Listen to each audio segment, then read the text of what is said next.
Standard Bank welcomed the half-year performance despite negative sentiment in South Africa's economy, weighed down by tensions with the US and uncertainty over the national budget process.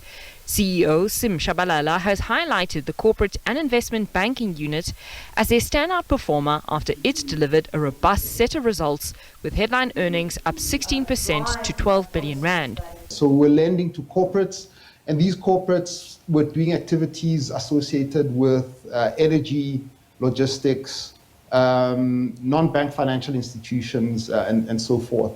Secondly, slower growth in our balance sheet arising from consumers, principally home loans, vehicle and asset finance, and unsecured lending. Tshabalala also explains that the bank has been busier with local clients. A large part, though, of the fees and commissions and non-funded revenues came in the nature of great activity in South Africa, where we're doing more with our clients, a larger customer base, resulting in fees and commissions growing by about 11% in South Africa.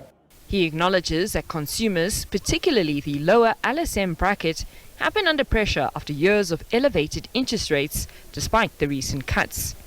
As you go up the wealth structures of the country, people are doing better.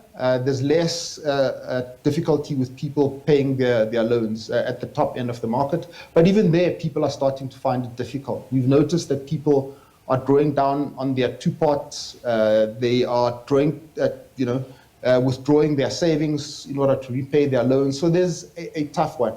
However, in the case of Standard Bank, what we've seen a combination of people benefiting from the declining interest rates. We've seen people benefiting from sustained jobs, particularly at the top end of the market. Bad debts have slowed down, which is showing up in the credit loss ratio of 93 basis points. Standard Bank's South African business delivered 11.6 billion rand in earnings, with its Africa regions that include Angola, Ghana, Kenya and Nigeria contributing 9.7 billion rand. SABC News, Johannesburg.